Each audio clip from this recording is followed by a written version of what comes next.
town today.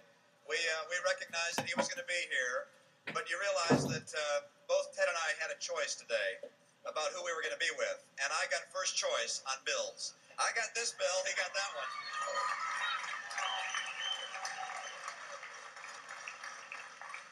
I've got the guy who's balanced budgets, reduced taxes, reformed welfare, built more prison cells. He's got the guy who sends more and more bills from Washington, D.C. So I think I'm very definitely I want to be with today, and his support and help in this campaign are critical to me. Now, I want to begin by saying thank you to the Gonzano family, to Fran Gonzano for helping organize this, to Kathy Kelly, to the president. We have the president here. I don't know whether everyone recognizes, but the real president is here. George Farrar, I guess, is actually the plant manager. Fran is the president, but the plant manager comes close. It's good to have his support here and to see this robust activity going on. I'll be brief so people can go back to work. We can make sure our products get out of Massachusetts. I've got a message to the people in Framingham today. They're not here. That's where Bill Weld is. Hold on to your wallet.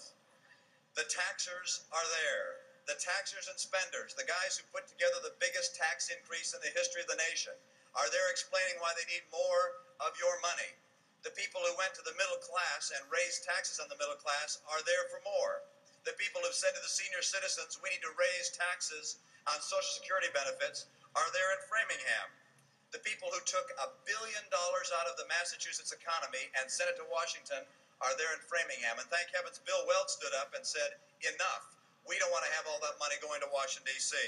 Did you realize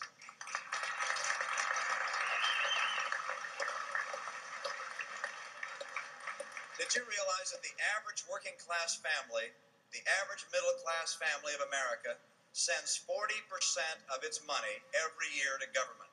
40%. When are they going to be willing to draw the line? There was a debate in Washington not long ago, and I'm not even sure Ted Kennedy knows and understands and cares how much the middle class is suffering from the tax burden. Because in that debate, he accused one of his fellow Democratic senators, and I quote, of caring only for the middle class. Well, what does he think the backbone of this country is? Who are the people who are working day in and day out, who are making the products and delivering the services to our nation and to the world? Who are the people that are carrying the burden of the taxes on their backs? I aim to help Ted Kennedy come back to the real world. You get down to Washington too long, you stop listening, you stop hearing, you stop knowing what people are doing throughout this state and throughout this country. It's time for him to be able to come back to Hyannis, spend a little more time in Massachusetts, except on election years, and live and work with real people in the real world. Because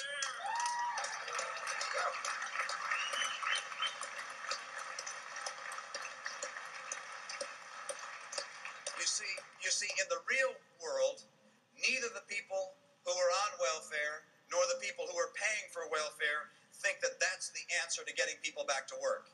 In the real world, people recognize who are senior citizens that you don't want to have recovering drug addicts moving into housing centers that were placed for senior citizens. In the real world, senior citizens recognize they don't need to have higher taxes placed on Social Security.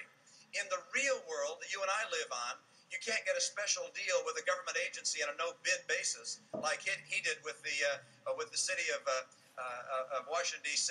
You can't also rent facilities to the government of the United States that you're supposedly overseeing a particular department and getting that money back to yourself. In the real world, we have to live by the rules that are passed for all citizens and can't live above them. Things are different.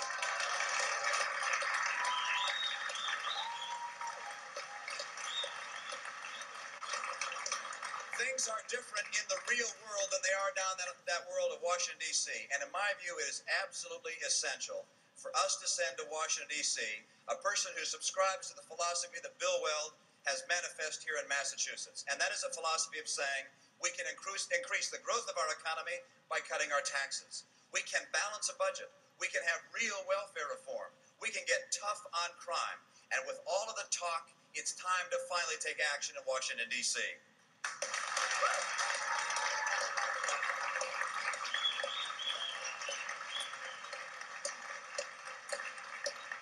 I'm convinced it's fine for Bill and Ted to have their excellent adventure today, but I'd rather be here with Bill Weld showing that this is a place that we care about taxes, about real jobs being created, about being tough on crime and being tough on welfare. Thank you for your help. Let's do it.